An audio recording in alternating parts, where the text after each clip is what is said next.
OTAs begin today, but Brandon Aiyuk may not be there. Will it matter? We'll talk about that and more on today's Under Review.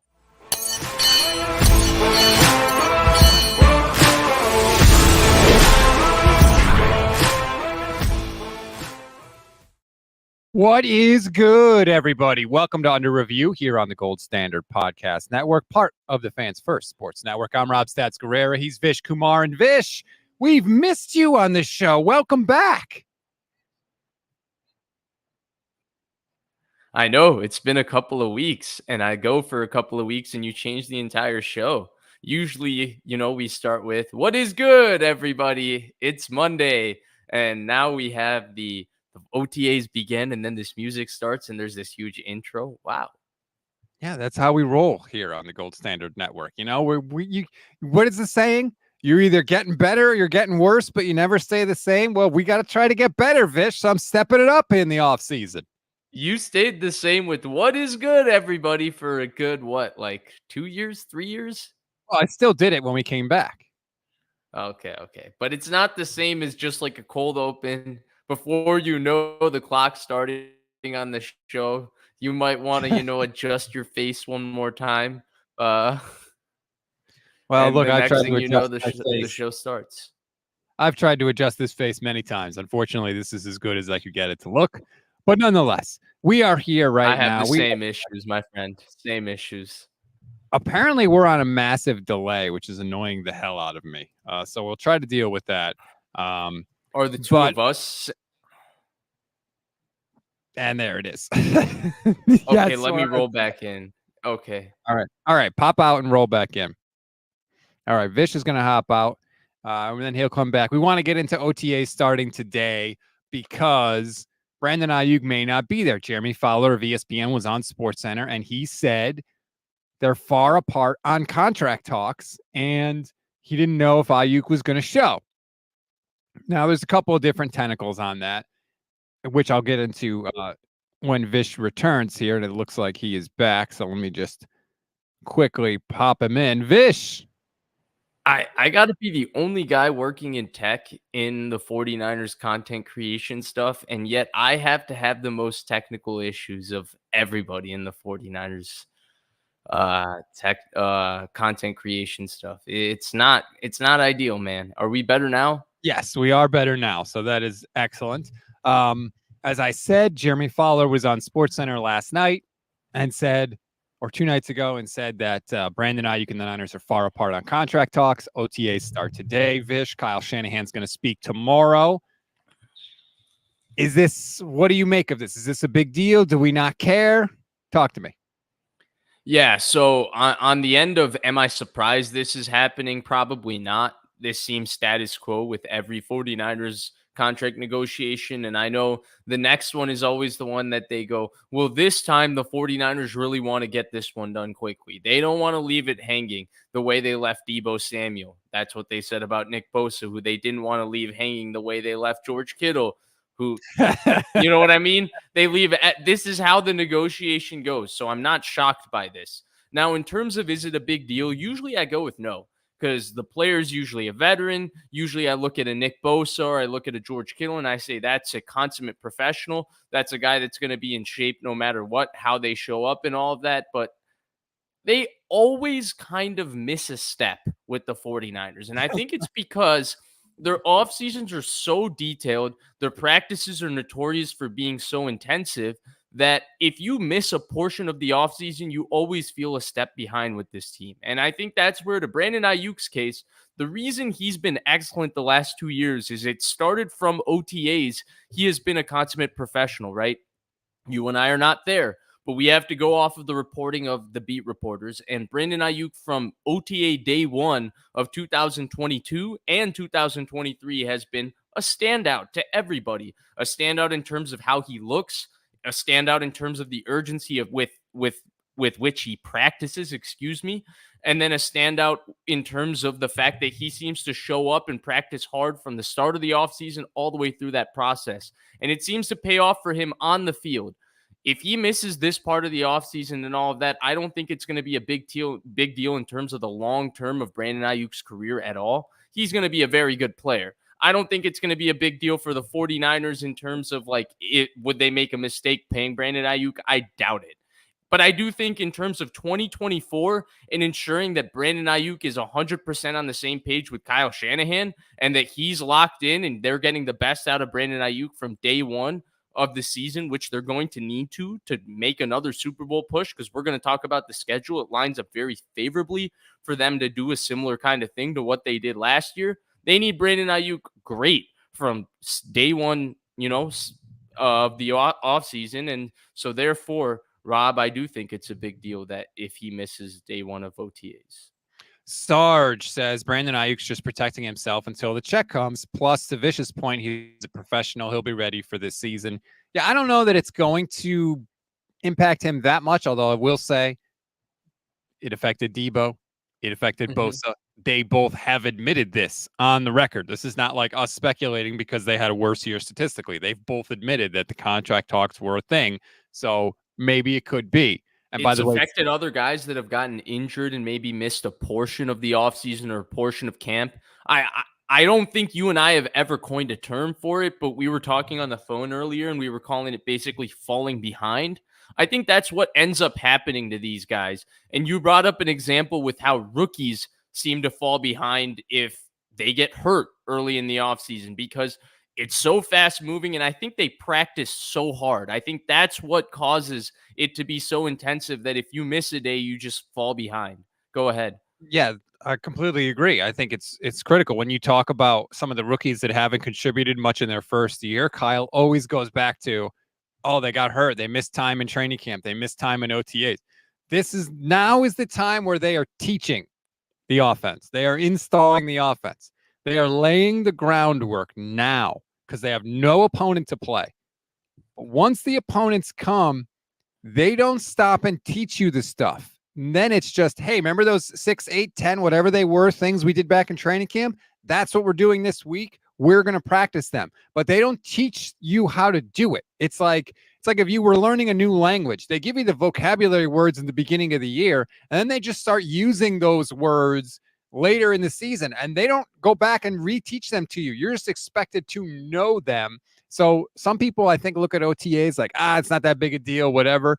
For this team in this system, at least offensively, I think it's a very big deal.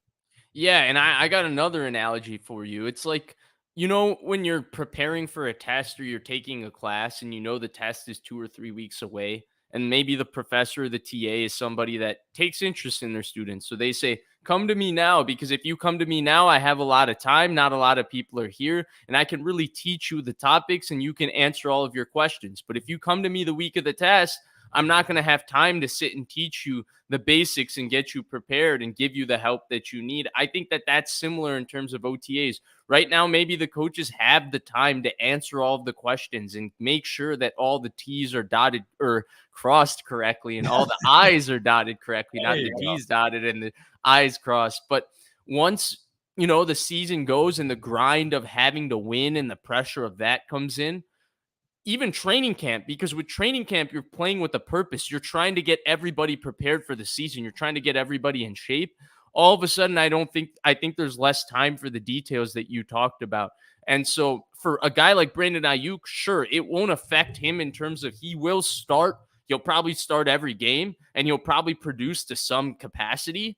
But in terms of Brandon Aiyuk being the best version of Brandon Aiyuk this year, let alone with the psychology of he's worked his entire life to get paid. And of course, there's going to be a little bit of that drop off that Nick Bosa talked about, Fred Warner talked about. Once you've achieved that, he's going to go through that this year as well. You're not going to get the best version of Brandon Aiyuk in 2024 the further he gets away from missing all of this stuff, I think, because I think all of these things have contributed to why he's getting paid, which is how good he's been in 2023 and 2022. And so, therefore, I think the 49ers do need to pay him a little bit earlier because they need the best version of Brandon Aiyuk this year. Because, again, this is a last hurrah. This is kind of a last dance for them. They've made it kind of clear with how they've set up some contracts. Excuse me. Go ahead. Yes, absolutely. And to be clear, Brandon Aiyuk hasn't missed anything yet. We don't know if he's skipping OTAs. We don't know. But I will say, Vish, if he does skip the OTAs or if he does the hold in where you show up but you don't participate, could be an opportunity for Ricky Pearsall and Jacob Cowing and some of these other wide receivers to get some reps. And I got to tell you, I don't hate the idea of Ricky Pearsall getting a lot of extra early run. Brock Purdy said at the Dwight Clark Legacy Series last week that they've already been working out. They've already been throwing together. I don't hate the idea of Ricky Pearsall coming in, getting some run early, and maybe instead of getting in the doghouse, get in the penthouse or whatever, the good graces of the coaching staff. Yeah, I 100% agree with you. I think there's two things to it. One, people say, oh, rookie receivers don't play with Shanahan. They don't start with Shanahan, blah, blah, blah, blah, blah. Debo Samuel started week 1, day 1. He started his entire rookie season.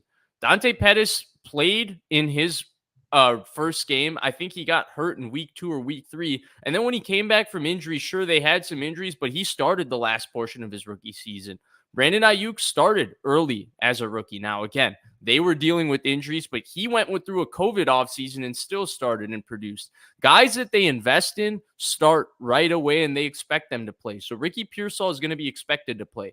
The other thing with Pearsall, when you talked about how important the early reps are, people ask, like, what is his contribution? To me, if Ricky Pearsall is capable of contributing in this offense day 1, week 1, it's a different offense with him than it was without him. Because with Ricky Pearsall, this is a dynamic passing offense that can throw the ball down the field. With Juwan Jennings as their third receiver, this is a ball control offense where he blocks excellently. He's excellent on 3rd and 5 and 3rd and 7. He creates separation in short spaces. He's excellent in short spaces after the catch. He's the perfect kind of ball control wide receiver. There's use to Juwan Jennings, but with Ricky Pearsall, this offense becomes dynamic. It opens up. It becomes a 3-receiver offense with 3 dynamic receivers, 3 receivers capable of scoring from anywhere, 3 receivers excellent after the catch. It's a completely different offense. It's a new dimension to this football team. It's something we haven't seen before. So I agree. That's really important. And if he's able to do that, it's going to start from him contributing early because we know what a stickler Kyle Shanahan is for the details, which is why I had to spend 2 minutes explaining why early draft pick receivers do start on this team, because there is a reputation with Shanahan and young receivers and their ability to play early. Pete 98-146 says, even if BA signs, I want Cowing and Pearsall worked in early. I think we all do. I want to get back to your point in a minute, Vish, but I want to hit up this super chat from Miguel. Miguel, I actually had this comment starred before you hit the super chat. I was just waiting for Vish to finish his point so I could bring it up on the screen, but we appreciate the donation. Either or, what would you rather get in the Shanahan era, Vish? Full audio video access to every war room and pre-draft or game planning, and I assume he means or in-game access from both Super Bowls. Gosh. Could you take one, I take the other, and then we trade notes? Yeah, that's a good idea. The pre-draft stuff, I care about during draft time, but once the picks are made, I can't do anything about it. So I think I would rather give me the in-game access from the both Super Bowls. Let me hear the discussions on the headset. Give me that. So I think I would take the war room and the pre-draft stuff, because the thing with the game planning and the in-game stuff is to what extent, because if I don't have the training camp and the install and all of that, some of the stuff they talk about, I might not be able to piece together in the game planning stuff. So you have to give me more information on what's there, but at least the war room and the pre-draft stuff, I'll be able to go back and see what in God's name made you think okay, let's do this thing. Did you really pull this big 180 on everybody with the Mac Jones, Trey Lance thing? What made you think Solomon Thomas was the pick at number 3? What did you really think when they drafted Patrick Mahomes at number 10 and they made that trade up? Were you sitting there ha, ha, ha, ha, what are the Chiefs doing? Or were you I want to see all of those things? I would love to see those things, yeah. I would love to hear whether or not someone in the room in the last 2 drafts was hey, are we going to take a tackle? Just reminding everybody, Colton McKivitz is the right tackle. Just anyone? I'm just reminding you that they had him as a gold helmet player. If you had war room access, see, you pick game planning. If you had war room access, you would know he was a gold helmet player. And there was a moment where, they were considering if they didn't trade for Trent Williams, having Colton McKivitz not only be their right tackle, but their left tackle. Do you know, Vish, that they are no longer revealing who the gold helmets were and if they drafted any? Is it because was Trey Lance a gold helmet? Trey Lance was a gold helmet. Ah, Barrows asked Tariq Ahmad, like, hey, who were they? And he was like, oh, well, we're not gonna get into that. And it's like, oh, was all of a sudden was it Peters that was revealing them before to Barrows anyway? I think so. And so that's why he asked Tariq Ahmad. And I think it's interesting. First of all, Barrows was ticked about it, and so was Kawakami. They had a pod together. I think it was Tim's pod. And Tim brought up a good point. It's like, or maybe it was Matt. I'm in the conversation. One of them brought it up. I apologize to whoever did. I don't remember specifically, but it was basically like, you wanted all this credit for like finding these guys and drafting these guys and patting yourself on the back. Now, all of a sudden, suddenly you're not going to tell us who they were. You're keeping it a secret. I think it's interesting. If I had to bet, well, if they had to bet, they said Malik Mustafa was one of the gold helmet guys. That'd be interesting. I wonder if Pearsall was, and if he wasn't, that's kind of interesting too. Well, I got two things to say. First, if you're Tariq Ahmed and you're looking for a job, well, sorry, you're not going to get promoted by the media. Adam Peters knew what he was doing when he was revealing the gold helmets. Yep. You got the right people to write the right. No, I'm joking. I'm not. joking.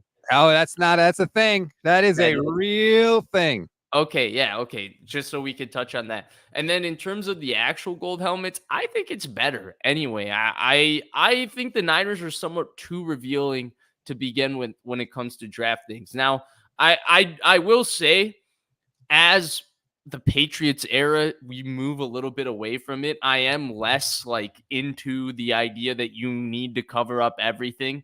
Like the Kansas City Chiefs are fairly open as a franchise. They're not all New England, like don't reveal anything, and they're doing just fine. So to me, it doesn't seem to be an indicator of success to not say anything or be the most like tucked in organization.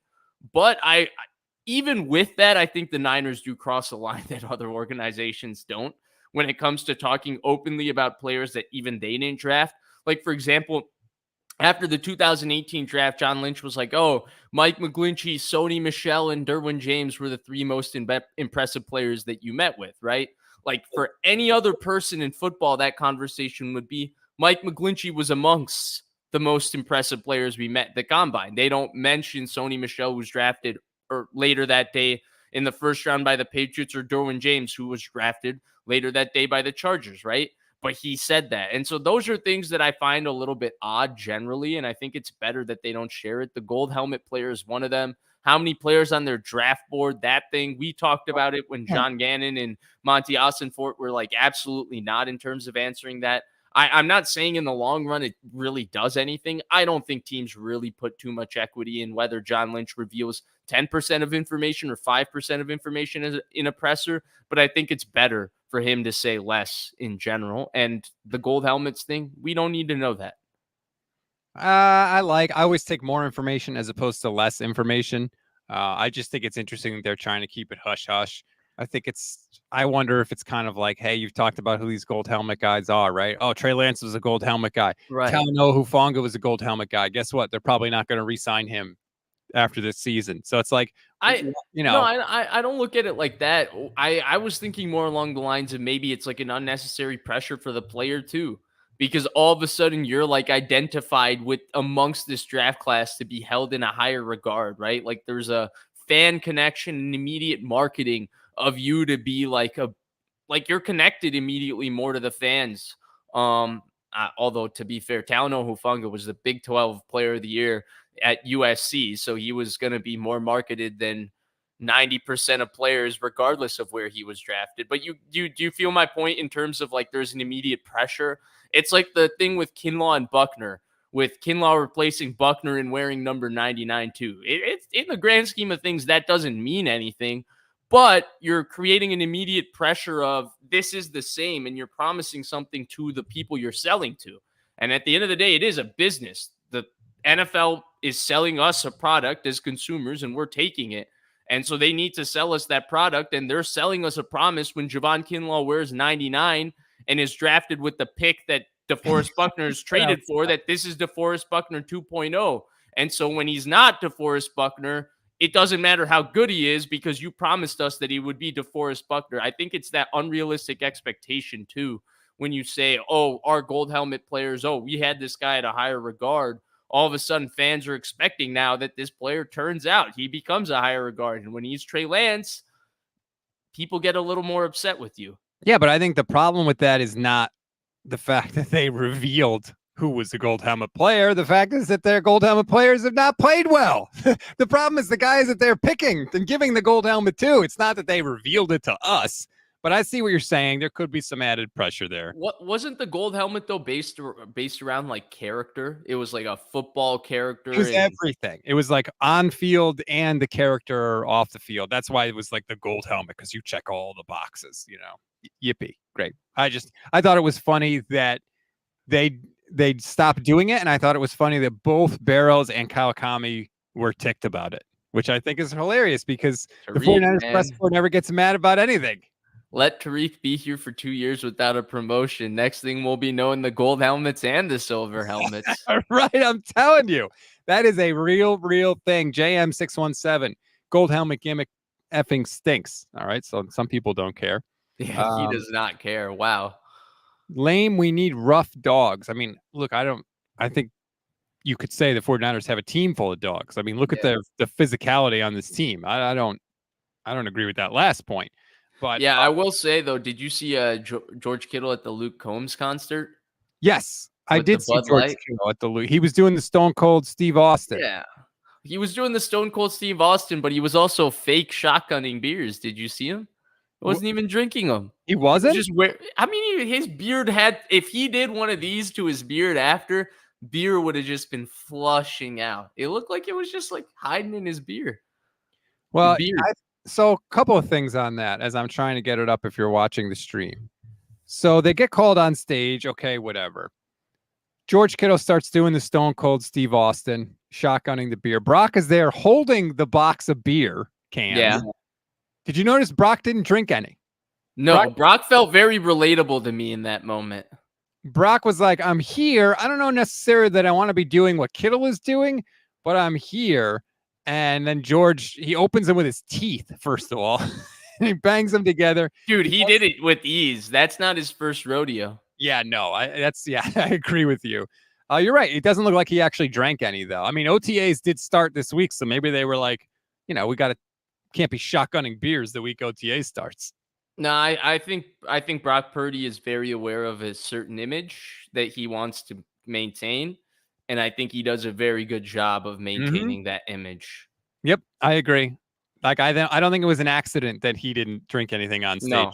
No, and I don't think it was an accident that he was the perfect balance of he wasn't going to ruin Kittle's moment or be like a buzzkill to Kittle, but he was also not going to be a participant in that. He was going to show that he was just there and gonna just hype people up. There was a level of maturity to it that was, yeah. Heineman on Twitch says that went better than Brock's first pitch. Yeah, I saw that. That was a little rough. Pitch was fine. It wasn't like the worst. I mean, God, we have seen worse pitches 1,000 times worse than Brock Purdy's. It was not a strike, but it was not that bad. Yeah, but those guys don't throw something for livings usually. True. I mean, it was no Kaepernick first pitch. Let's be honest. Wasn't he drafted? Yes, he was. Yeah. He was. I mean, and he threw it like 89 miles an hour too. He threw rockets. J Cruz 49er says Vish with the fro looks good. You and me both appreciate need a haircut, that. Vish. I need one so bad, but like I haven't gotten one in so long that I also have like a nervousness tied into getting one. And then I've told you that my dad is not doing the greatest in terms of what he's got going on up top, and I just never know when the next haircut might be my last. I hear you, dude. It's somebody that's hairline is in full retreat. Oh my gosh. Yeah. Dude, you've made it to such you're young, but you've made it a long time in terms of number of ages. Vish Fock, you watch yourself, sir. I'm not that old. I never called you old. I just said you've lived a lot of years. Oh, okay. Yeah, those are totally different. You're not old. You've just been on the planet for a really long time. You have nice hair, though, for someone, so... I've learned that it could be a lot worse. That's Exactly. I will There say you that.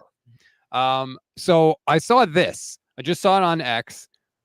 Mooney Ward was on with Kay Adams on Up and Adams, and I want to share the screen. I haven't heard this clip, so I just saw the caption, and I want to play it, and we'll listen to it together. Ward says he would have been ready to go back on the field in the Super Bowl. Here is Kay Adams and Charvarius Ward. But you got to think about it though, Miss Kate. Like at the end of the fourth quarter, the defense was on the field for a very long time. Yes. So if we would have went right back out there, it probably could have been like the same result. You know what I mean? So I mean, hindsight is always 20/20. So were you too tired to go out there? Being hurt as you were on adrenaline, you wouldn't have brought it to a come on, what are you saying? Y'all couldn't have sealed it? What are you talking about? We lost. I mean, I would have been ready. I would have been ready if we'd have had to go out there for sure, but we lost. They won. That's all, you know. That's all. All right. So a couple of things in that clip. First of all, I like the fact that he went Miss K for Kay Adams. That was Yeah, I saw that. Yeah. That was definitely cool. Also, the fact that I'll say this, because I disagreed with Kyle Shanahan's coin toss in the overtime in the Super Bowl. I disagreed with his we know. decision. None of the players have criticized him publicly. Like, we haven't seen any like subtweeting or any of that. I mean, Mooney Ward was out there literally defending it. Like, we haven't seen a single player kind of call out Kyle Shanahan for that. And if that's how they really feel, that's good for this year for the 49ers as they try to climb that mountain again. And this is a great point by you, and it brings up where I feel like Kyle brings out a certain personality to the media, and he represents himself a certain way. So there's assumptions made about how he is to players. And then we seem to never hear that same thing, right? Like, we hear that he is like rigid. He doesn't change his mind. He's very arrogant. He's very adamant. He's very strong-minded, strong-willed. And those things might be true to a certain extent. And he certainly represents wearing those things in front of the media, right? He doesn't like to be questioned by them. I mean, I kind of understand it, but I also think like that's their job. Like, you're paid to stand up there and be questioned by them. Like, you got to answer those questions, but he doesn't like that. So all of those things I understand. But the point is, he's behind closed doors, seems to have some level of honesty and has cultivated some relationship with these players, that it's not only that they don't question him like you brought up. It felt like Ward had kind of let it go. Like, he felt okay with the decision Kyle made, and he was like, you know what? They won, we lost. That is what it is. And to reach that point, then Shanahan must have shown some level of explanation of, hey, guys, this is why I made that decision. It might have been the wrong decision. We lost. Because that level of honesty and empathy from Ward needed to be reached from Shanahan being honest with him first and being like, yeah, this is what happened. And so that's where I feel like I'm glad you brought it up, because I think there's a common misconception of who he is and how he is with the players based on who he is and how he is with the media. And I feel like probably both elements are aspects of his personalities, but definitely I feel like one of the things that's completely underrated about him is his ability to build relationships with players, because for the most part, besides one or two periodic instances of him having negative experiences with players that we harp on, he has done an excellent job of maintaining strong relationships with a lot of different players and keeping his locker room together. You know, it's interesting because I can't help but think of what happened with the Seahawks and the Patriots at the end of that Super Bowl. They don't give the ball to Marshawn Lynch. And from that point on, the whole Legion of Boom thing, like, that team was broken. It could not be fixed. They started to get rid of those guys. They started to get them out of town because they knew that there were the people that were against Russ and the people that thought that they wanted to, prop up Russell Wilson in that Super Bowl. And then there was Pete Carroll, who was trying to, save the team and put the team more in the hands of Russell Wilson. It just didn't work anymore. And I feel like this past Super Bowl could be that kind of moment for the 49ers. And how do you avoid that? I think, like you said, Vish, you got to call those people into a room or reach out to all of them individually, I guess. But you got to say, here's what I was thinking. Here's what I was thinking. Here's why I did it, X, Y, and Z. And then if you want to throw in the, hey, I think I was wrong, I would change it if I could go back, whatever else. But you have to address it with all of those people, because if you don't, it just becomes this thing and it festers, and that's when things go sour. And it looks like, again, because I haven't seen any criticism of him from anybody, that maybe he has done that. Yeah, and to your point, it's why they've bounced back already multiple times, right? They've already gone through this. They lost one Super Bowl. They went through an injured season. Mm-hmm. And at that point, Shanahan had what? 3 losing seasons out of 4. He had been in the NFL 4 seasons, 3 losing seasons out of 4. There was tremendous pressure on the 2021 season when you threw Trey Lance into it.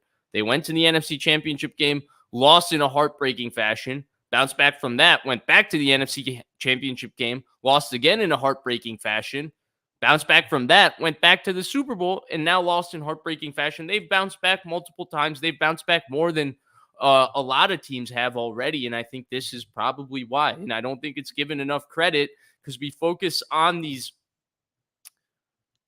personality flaws that we perceive with Shanahan in terms of how he interacts with the media as to why he keeps losing. And when we're doing that, we're not realizing these little things that he has for why he keeps winning. You talked about it, right? To me on the phone today. He just did the Harbaugh. He just went 3 straight NFC Championship games and lost the Super Bowl in 3 years. Right. Which is, everybody speaks of Jim Harbaugh with such reverence because of what he did in San Francisco. Shanahan just did that. And then on top of that, he got to another Super Bowl. So Right. I don't want perfect to be the enemy of good or enemy of great in this case, because I think Kyle Shanahan is great. And in that, he won the NFC twice, which is the 1 seed in the NFC twice.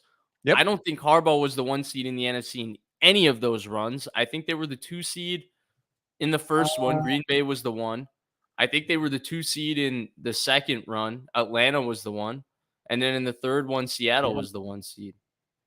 They were 13-3 in 2011, and they were not the 1 seed. Green Bay was 15-1. The greatest quarterback season I've ever seen in my life from Aaron Rodgers. How'd that turn out for Aaron Rodgers? Just out of curiosity. Greg Jennings forgot how to catch the ball in Lambeau, and Hakeem Nicks caught a Hail Mary out of nowhere. Okay. So I'm over the Shanahan hate. I really am. You know, like Andre says, lost the new Bills. Like, yeah, I get it, dude. They haven't lost. Those Bills teams are some of the greatest freaking teams of all time.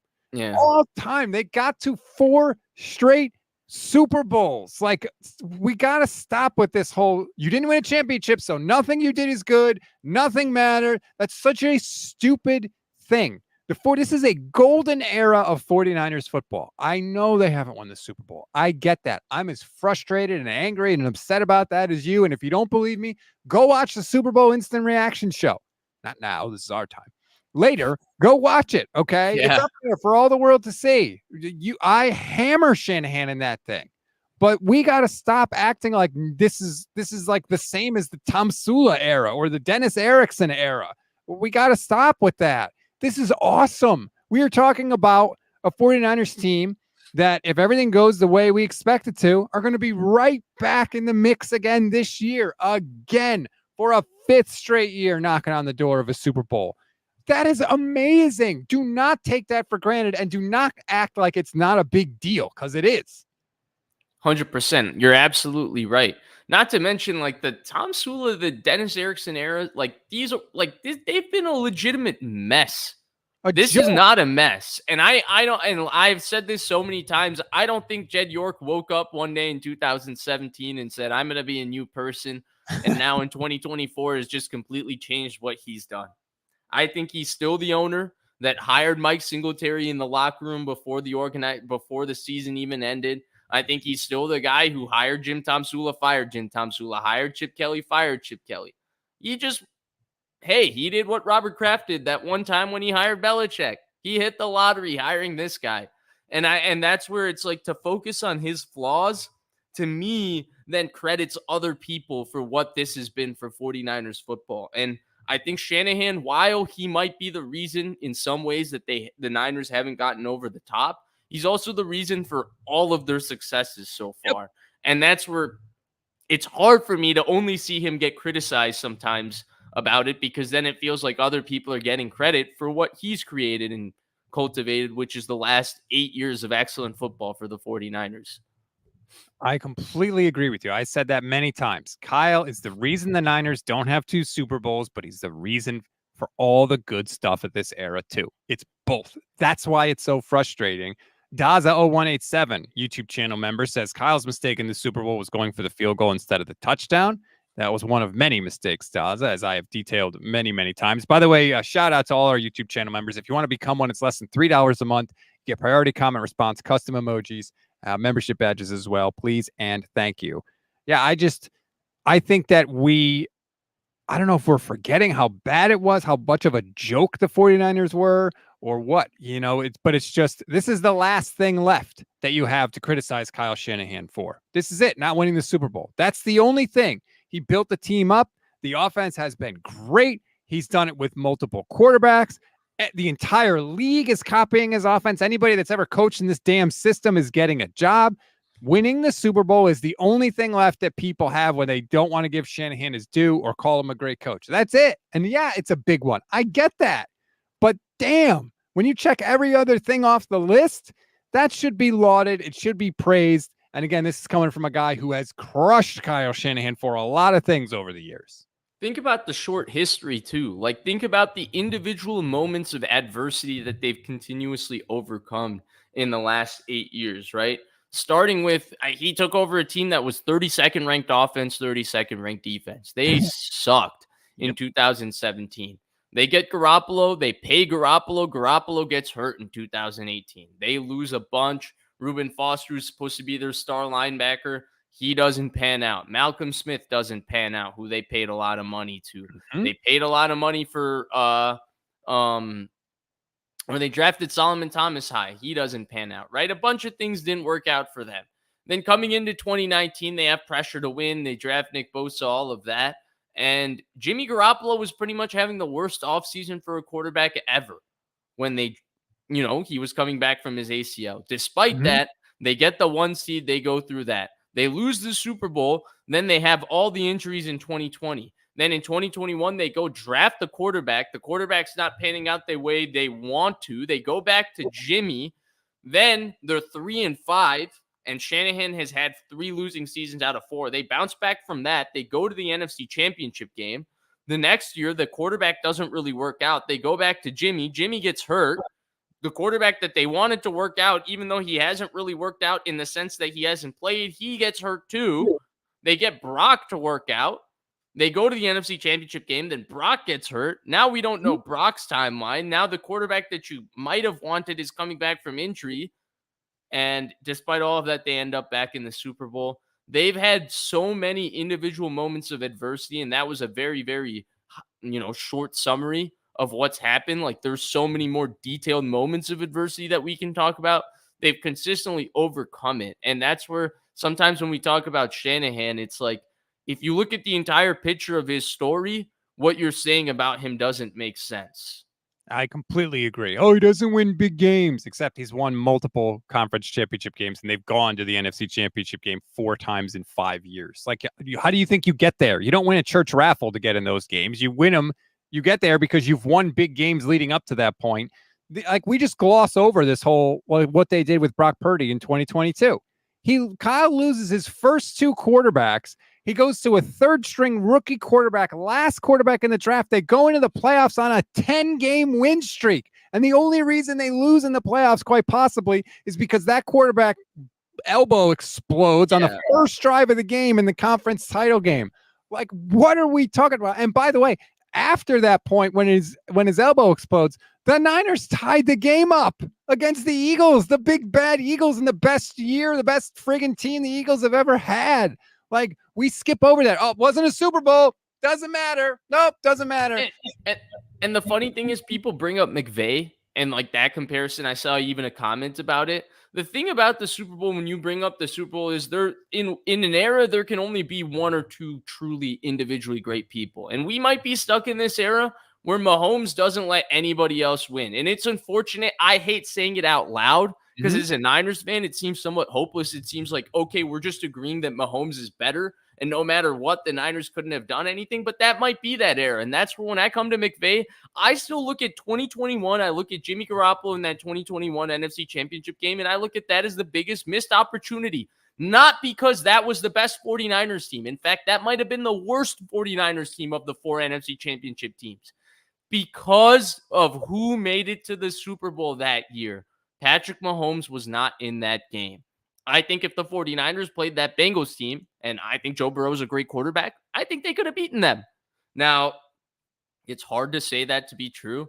It also contradicts my other points that I don't think they could have won a Super Bowl with Garoppolo. So perhaps they would have lost to Joe Burrow too. But the point is, I think you have a better opportunity of beating not Mahomes than you have beating Mahomes in the Super Bowl. And I think if the Rams had to play the Chiefs, if the Bengals had not knocked off the Chiefs, I know we're dealing with hypotheticals, I think the Rams wouldn't have a Super Bowl either. It's the Patrick Mahomes era. It's unfortunate. It sucks. But that guy just doesn't lose.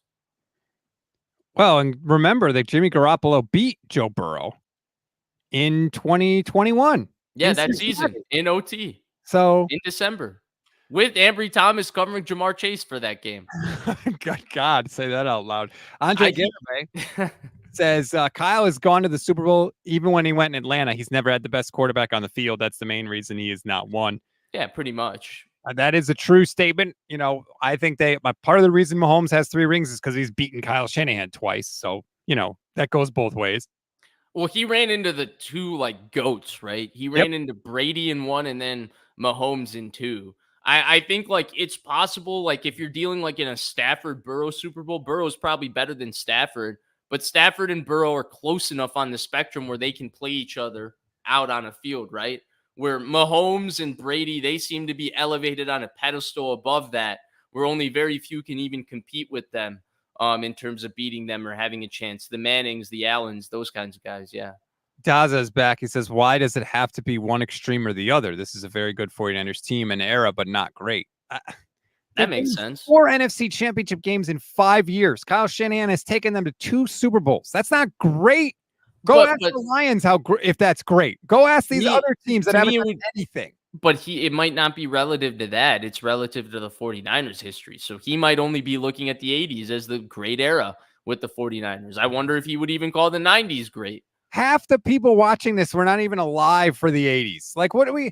The 80s, I think, have you were, right? You were, right? Well, I was born in 85, so I came halfway through. Okay, so you were there. You had a good period in there. But it's just like people act like, oh, the 49ers should win Super Bowls every year because they won 4 in the 80s. Yeah, that was awesome. All right. They had an incredible run in the 90s. Incredible. They won 10 games every year for like everything. They were for like the whole of the 90s.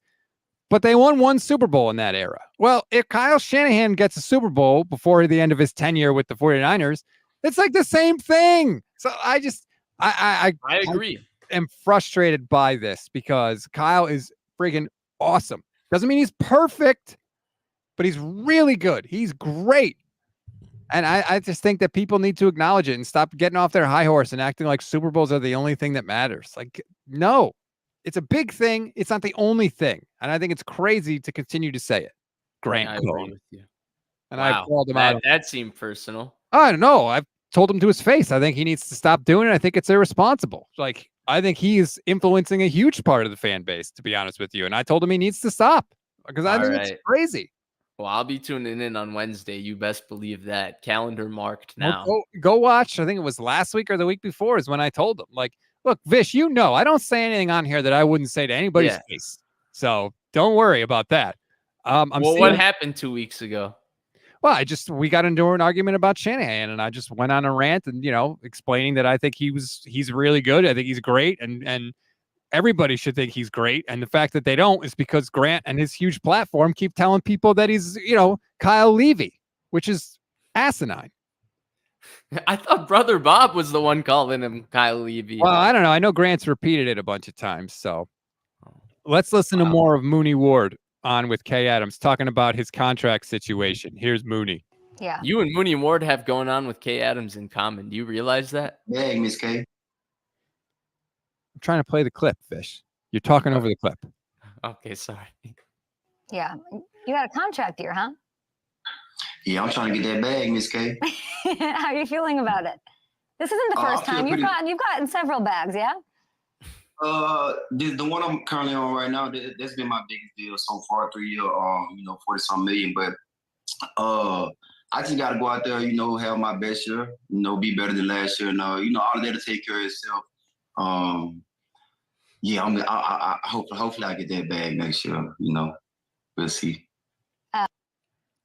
He deserves it, Vish. He has been awesome for the 49ers since they brought him over. Give him the bag. Give it to him right now. I would be fine with if they signed him even before they signed Aiyuk, to be honest. He's more important to the team.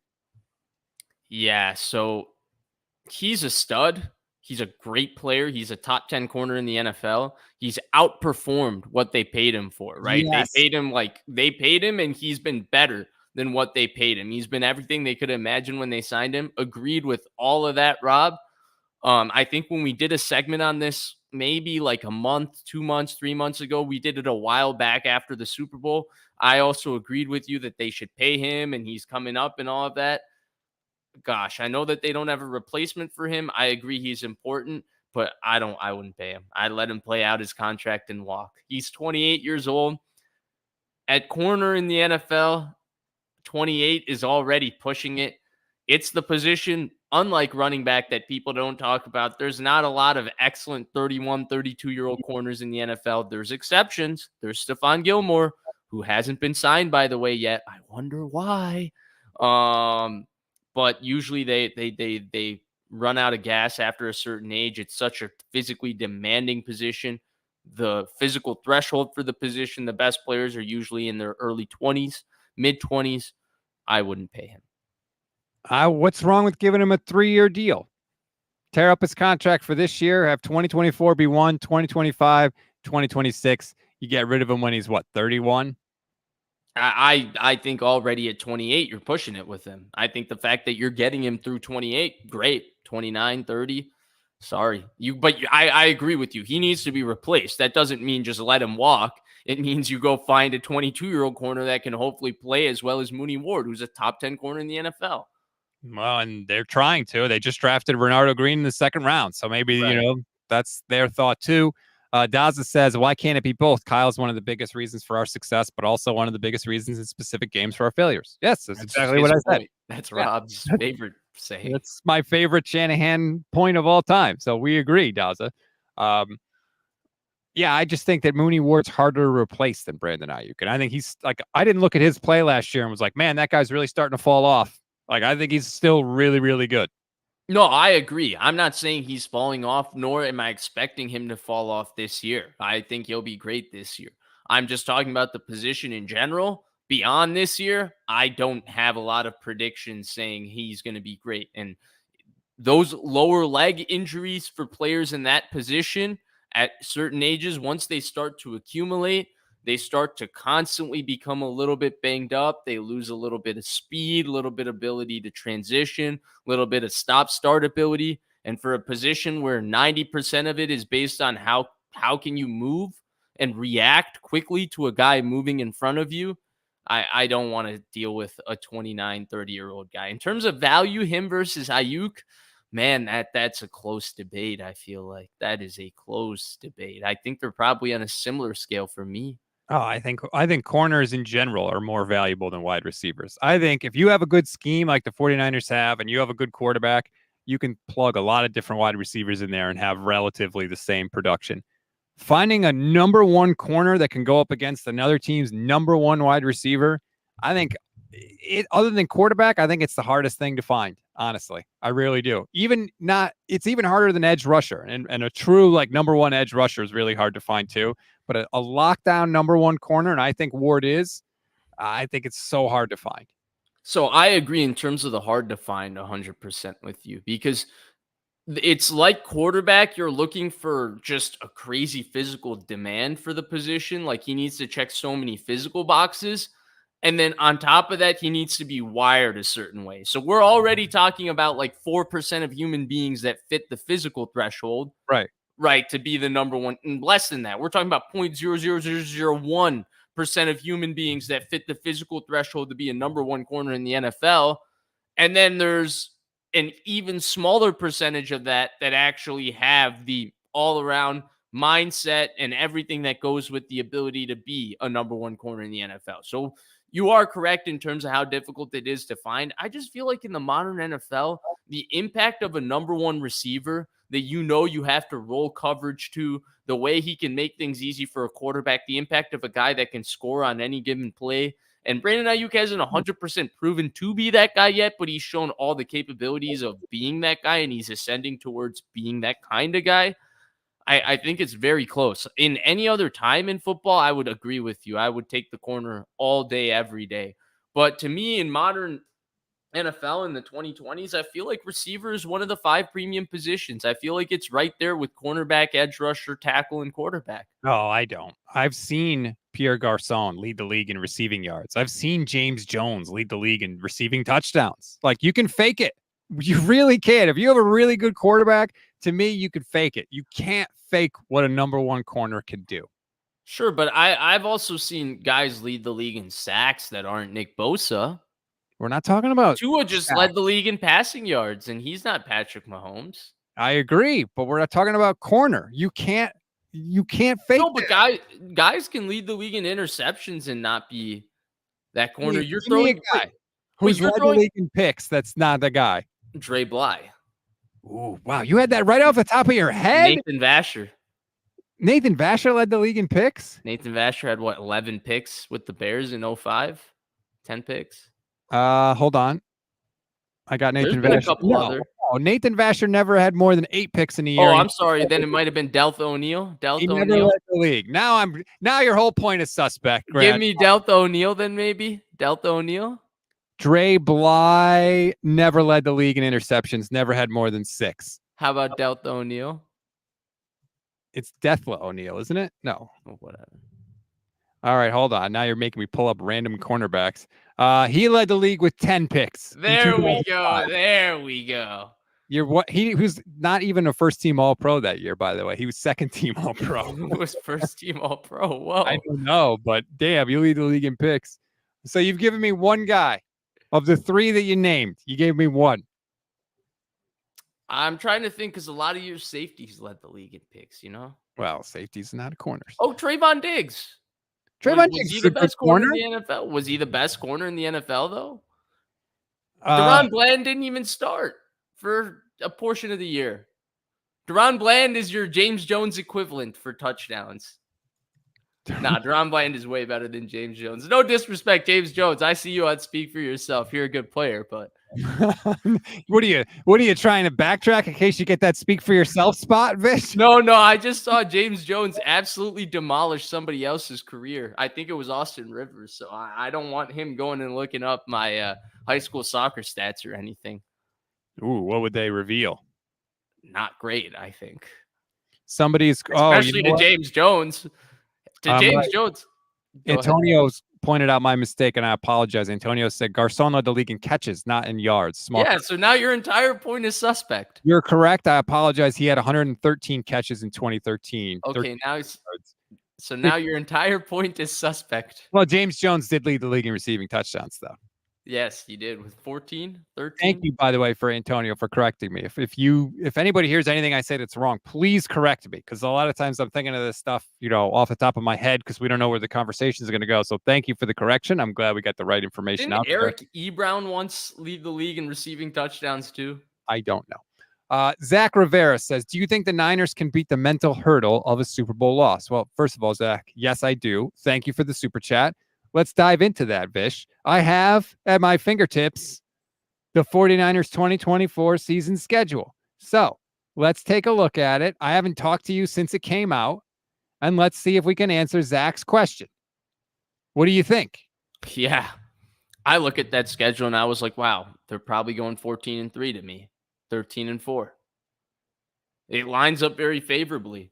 Week 1 is a tough game versus the Jets. I expect them to win that game, but I think it'll be one of their biggest tests. That defensive line on paper will be arguably the biggest just matchup for the 49ers. It'll be a tough matchup for them. It'll be a good test. I think they can win that game, though. Having it at home with all the Rodgers stuff, the hocus pocus circus that comes with that, I think they'll be okay. Minnesota, I like their opportunity in that game. Versus the Rams, They own the Rams. I like the Rams. They own the Rams. New England, again, we probably like them in that game. Arizona, I think Arizona is going to be much improved next year. I think people are sleeping on Arizona. Do I think they're going to beat the Niners? No, the Niners are still loaded. Seattle, I like their chances against Seattle. Again, Kansas City is probably the first game that I wouldn't pick them to win.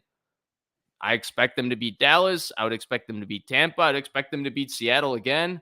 Green Bay would be a one question mark game to me. Lambeau's a tough place to play, but that game is not going to be as cold as people think. That game is going to be similar to weather Brock Purdy has dealt with in Iowa.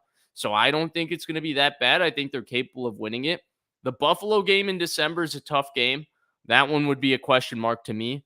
The Bears game back at home, I think they're fine. I think they would do well against the Rams. Miami in December, that's a question mark to me. I told you on the phone, I don't actually ever know if Miami's great at home in December. It's just the idea that the Tom Brady Patriots always seem to lose at Miami in December. So I'll put that as a question mark. And then Detroit's a tough game.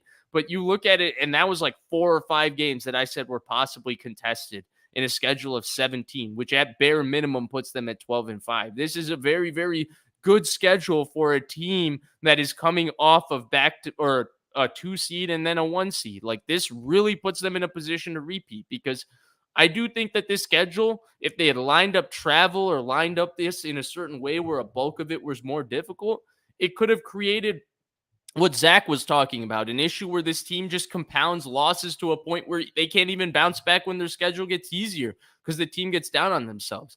Early, they have an opportunity to start this 5-6-0, like realistically 5-6-0. It's not out of the realm of possibility to say they could be undefeated going into the Chiefs game. Yeah, it's very possible. I openly admit that. I hope so. I think they're going to be, this team seems to have a mentality to climb the mountain again. Now, can they do it one more time? We're going to find out. I think it helps that their quarterback hasn't always been on all those trips with them up the mountain. That is a huge part of it, because your quarterback, whether or not they are a captain, they are the de facto leader. The team will take their cue from him, and Brock seems to be wired the right way, so we will find out. Vish, I know you have to run, which is a shame because I feel like I could talk to you all day long, but I appreciate it. If you want to follow Vish on X, he's at Vish Kumaran. I am at Stats on Fire. Please like and subscribe to the Gold Standard Podcast Network wherever you get your audio pods. Leave us a 5-star rating and a review, and we will read it on the show. Enjoy your Monday, everybody. We'll talk next week.